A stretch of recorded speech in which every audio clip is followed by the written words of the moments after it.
चाहेंगे आपकी qualification, education qualification को, आपका प्रेजेंट अभी आप किस फील्ड में काम कर रहे हैं? मेरा नाम है डॉक्टर SP राठौर। मैं गुजरात से हूँ।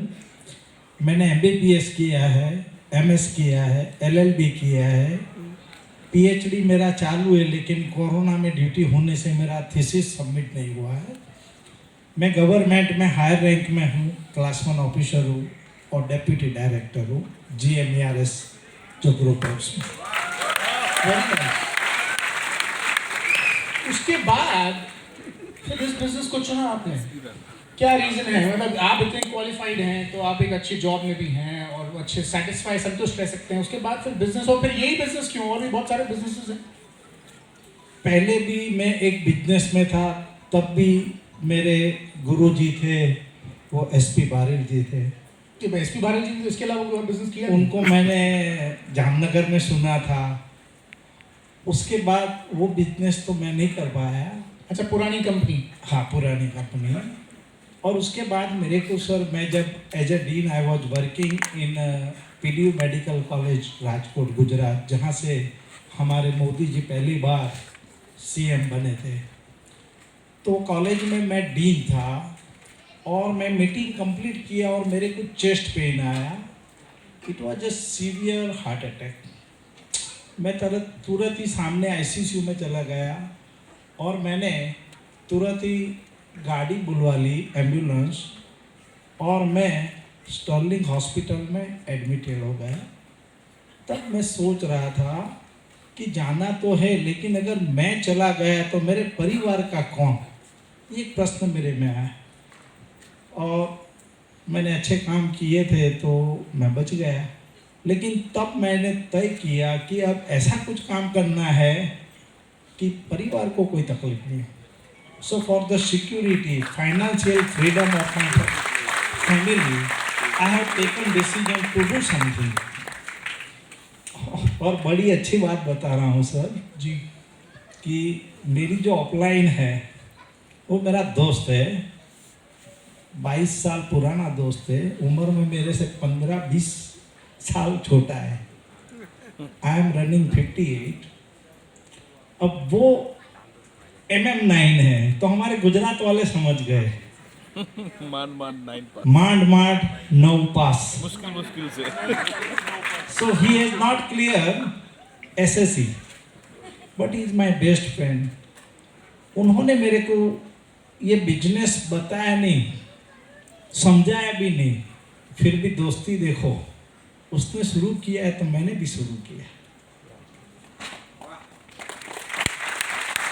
बिजनेस की खूबसूरती है, और ये कहीं आपको ऐसा नहीं मिलेगा। डायरेक्ट सेलिंग बिजनेस की खूबसूरती, मैं आपको एक एग्जांपल देता हूं। मुंबई का हल्ला बोल था, प्रेमराज जी यहाँ पे बैठे हैं, और प्रेमराज जी खुद ये बात बोलते हैं, आप 12th क्या फेल या पास? फेल। मैं उनके मुंह से सुनना चाहता था। 12th फेल हैं और शान से स्टेज से बताते हैं। गजब की बात सुनेंगे आप। मुंबई हल्ला बोल में प्रेमराज जी के पास टॉपिक था कि उन्हें हेल्थ प्लान कैसे दिखाते हैं वो बताना था। अतुल जी हाँ कर रहे हैं। और डॉक्टर MG राय, जो वाराणसी के सबसे, मतलब one of the senior physician इन वाराणसी, जिनके कंसल्टेशन के लिए सुबह 5 बजे से लाइन लग जाती है, जो हमारे DCD हैं। प्रेमराज जी भी हमारे DCD हैं, DUCD है, सॉरी, अब तो DUCD है, एग्जाम्पल पुराना चल रहा है ना, तो DCD मूवमेंट कर रहे हैं। और हमारे डॉक्टर MG राय को मोदी जी शपथ ग्रहण में बुलाते हैं दिल्ली। प्रेमराज जी हेल्थ प्लान के बारे में बता रहे थे, और उसके तुरंत बाद डॉक्टर MG राय 10 कोर स्टेप्स के बारे में बता रहे थे। आप सोचिए, 12th फेल व्यक्ति हमारे इस बिजनेस की खूबसूरती है कि डायरेक्ट सेलिंग में वो हेल्थ प्लान बता रहे हैं, और एक इतने हाईली क्वालिफाइड व्यक्ति 10 कोर स्टेप्स के बारे में बता रहे हैं। ये डायरेक्ट सेलिंग के अलावा कहीं और नहीं मिलेगा। डॉक्टर साहब का एग्जाम्पल आप देख ही रहे हैं यहाँ पर, और उससे पहले ओमकार ने खुद ये बात कही कि मैंने टीचर को अपने डाउनलाइन में ज्वाइन करा लिया, और डॉक्टर साहब खुद बता रहे हैं कि उनके जो अपलाइन है वो उतने हाईली क्वालिफाइड नहीं है। ये बिजनेस की खूबसूरती है। डॉक्टर साहब, इतनी क्वालिफिकेशन लेने के बाद आप किसी के पास जाते हैं तो ईगो आड़े नहीं आता कि मैं इतना पढ़ा लिखा हूँ और मैं फिर किसी के घर जाऊँ? लोगों को तो परेशानी होती है। अभी कोई कह भी रहा था कि हम घर घर नहीं जा सकते, कैसे पढ़ा बताएंगे, हमारी बहू नहीं जाएगी, ये कैसा बिजनेस है? सर, बहुत अच्छी बात बताना चाहता हूँ। जब हम हमारे परिवार की फाइनेंशियल फ्रीडम के लिए निकले हैं, तो डर किस बात का, शर्म किस बात की। जब हार्ट अटैक आया था तब परिवार में से 2 या 3 ही लोग आए थे। वाह। तो एक बात पक्का समझ में आ गया था कि मेरे परिवार के लिए जो करना है मुझे ही करना है।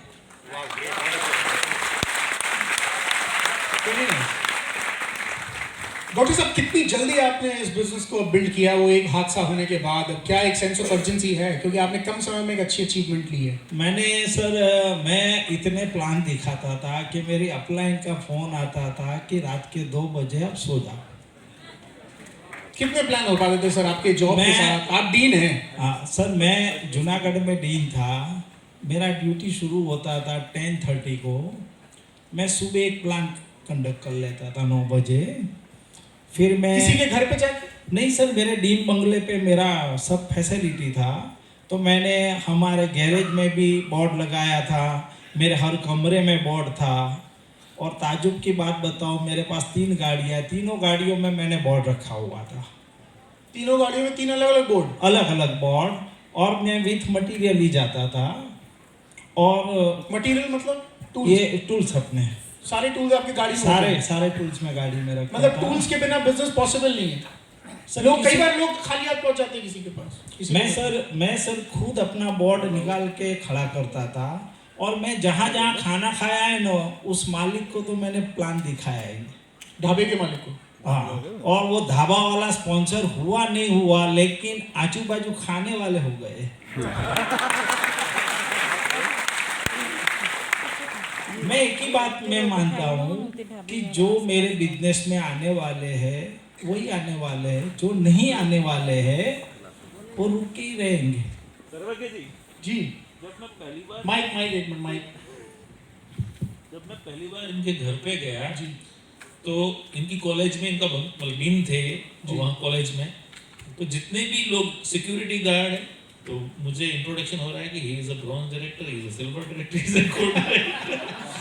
तो सिक्योरिटी गार्ड, ड्राइवर, पूरा स्टाफ, ऑलमोस्ट सब लोग इन्वॉल्व। और इन्होंने पूरी कॉलेज को जैसे वेस्टिज और विनिंग टीम का माहौल बना दिया था पूरा। दिस काइंड ऑफ कमिटमेंट और दिस इज द वे। क्या बात है। मतलब अभी मैंने कहा था ना सेशन की शुरुआत में कि जितने बहाने हैं वो सारे दरवाजे से बाहर जाएंगे। अब आपको कुछ रियलाइज हो रहा होगा। एक तरफ आपने ओंकार को देखा जो अब पढ़ रहा है अभी और कुछ करेगा आगे, उसके पास पूरी जिंदगी है। और एक तरफ हम डॉक्टर साहब को देख रहे हैं जो ही इज नियरिंग 60, इतनी क्वालिफिकेशंस के साथ, हर बैकग्राउंड के लोग, हर तरीके से। अगर सिर्फ एक बात कॉमन है सब में, ओंकार को सिर्फ पढ़ाई में गाड़ी दिख रही थी, डॉक्टर साहब को फाइनेंशियल सिक्योरिटी दिख रही थी। रीजन कुछ और होगा। ये रीजन जो हम लेके चल रहे हैं वो रीजन शायद वीक है उस बिजनेस करने का, इसलिए शायद हम अभी तक मंच तक पहुंच नहीं पाए। जी डॉक्टर साहब। हमारे अंडर में मेरा सिक्योरिटी गार्ड था। पहली बार उसने ना बोल दिया। फिर 3-4 दिन के बाद मेरे को पूछ रहा था कि सर मुझे पता है आपका पेमेंट करीब करीब 4 लाख है और आप ये बिजनेस क्यों कर रहे हो। मैंने उसको इतना बताया कि मैं जिस कुर्सी में बैठा हूँ ना, उस कुर्सी में बैठने से लोग मुझे बोलते हैं राठौड़ साहब। जिस दिन वो कुर्सी छोड़ दूंगा ना, वो क्या बोलेंगे पता है, देखो राठौड़ जा रहा है।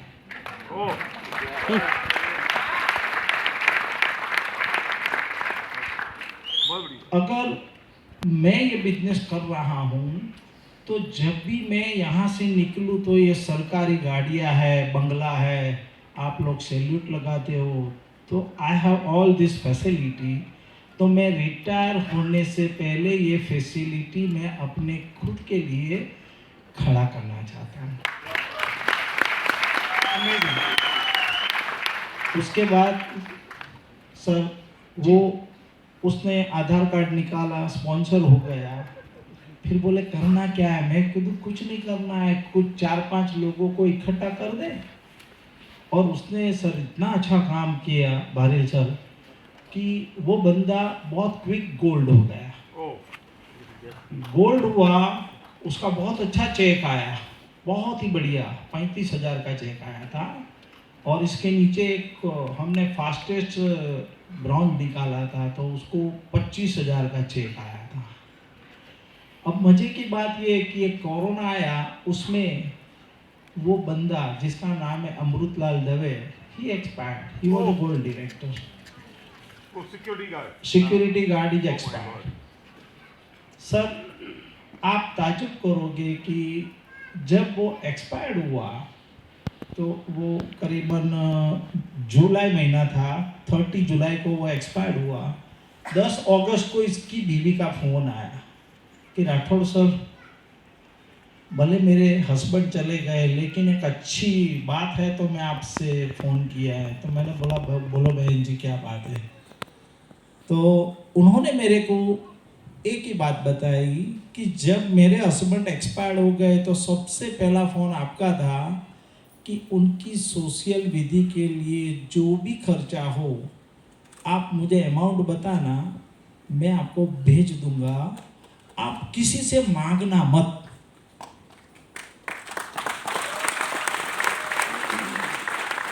बोले आप कौन थे अमृतलाल दवे के, लेकिन आपने एक बात और भी बोली थी कि मैं उसका बड़ा भाई हूँ और आपको किसी को बोलना नहीं कि मैंने पैसे दिए। उसके बाद मेरे सब सगे वाले आए, किसी ने मेरे को नहीं बोला कि अब तुम्हारा घर कैसे चलेगा, खाना कहाँ से आएगा, क्योंकि कमाने वाला आदमी चला गया। 10 तारीख को फ़ोन इसलिए आया कि उस घर में मोर देन 10,000 का चेक आया था।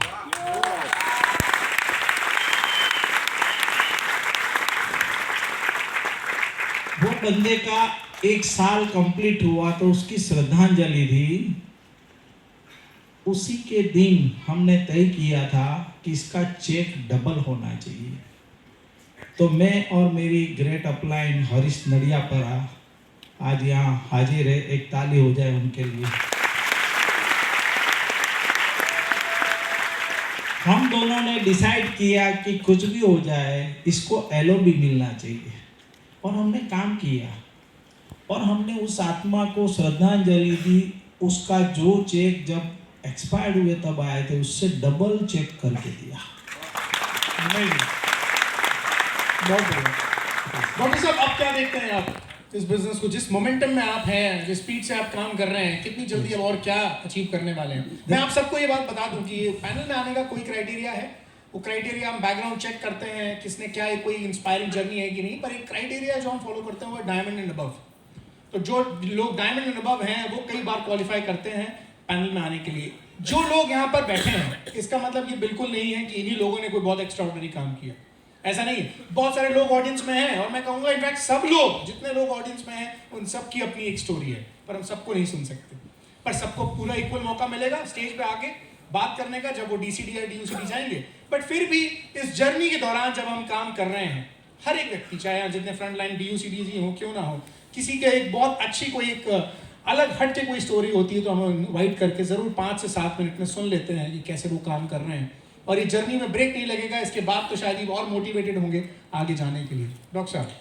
सर, मेरा गोल है दिसंबर 31, 2022 मैं यूसीडी कंप्लीट कर लूँगा और मेरा चेक होगा 1.5 लाख के ऊपर। वेरी नाइस, जोरदार तालियां। Thank you so much doctor साहब।